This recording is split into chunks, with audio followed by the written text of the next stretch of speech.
Push-ups are among the greatest bodyweight moves for upper body strength, if done correctly. But mess up the form, and you're not just stalling gains, you're inviting injury. I guarantee you're making at least one of these 5 form errors. Mistake 1. Head tilt. Straining your neck by lifting your head throws off spinal alignment. Instead, pick a spot just ahead of your hands on the floor and keep your head in line with your spine. Mistake 2.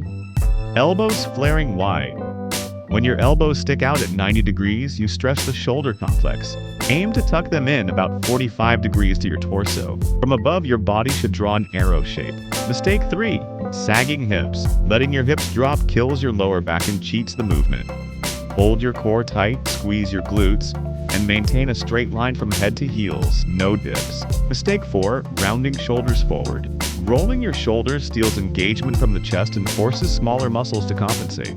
Instead, pull your shoulder blades back and keep tension through your lat and chest. Mistake 5. Pure vertical motion. Push-ups are not simple up-down lifts.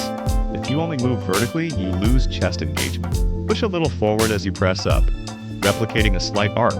Target your pecs better. If this gave you clarity, subscribe now. You won't want to miss the techniques I use to fix these in real time.